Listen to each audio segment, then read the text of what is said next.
Hello बच्चों, let's say a given question. The question says state true or false. So a sound wave consists of places of higher pressure known as compression and places of lower pressure known as rarefaction. So इस question का जो key concept we need to understand is the concept of sound wave. So basically sound wave जो है हमें पता है it is a form of longitudinal wave.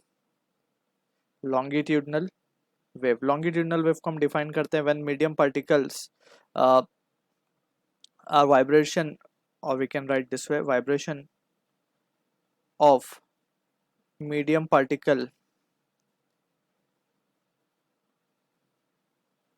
is parallel to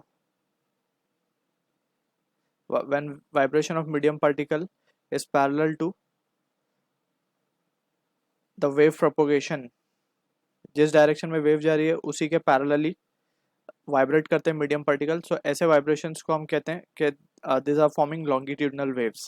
ठीक है, लॉन्गिट्यूडनल वेव ही साउंड वेव है बेसिकली.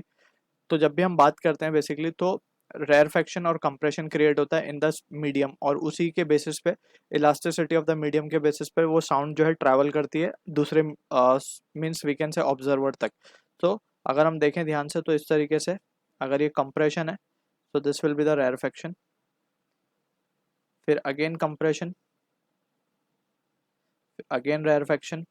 सो rarefaction जहाँ पे स्पेस खुली हुई है रेयरफेक्शन है, एंड जहाँ पे कंप्रेशन है वहाँ पे प्रेशर ज़्यादा होगा. ठीक है ना. सो इस तरीके से वी कैन सी कि रेयरफेक्शन और कंप्रेशन मीन्स ये इलास्टिक मीडियम होने की वजह से ये आगे पीछे वाइब्रेट करते हैं. पार्टिकल का वाइब्रेशन का जो डायरेक्शन है वो इस तरीके से, और वेव जो है इस तरीके से प्रोपोगेट कर रही है आगे की तरफ. This is the direction of wave propagation.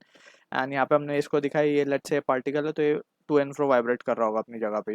ठीक है. So this is what the structure for longitudinal wave we can see, and which is a sound wave. Sound wave can consist of place of higher pressure जिसको हम compression बोलते हैं, that is right. Place of lower pressure known as rarefaction, that is also true. So this is the true answer, true statement given. So I hope you understood the solution. All the best.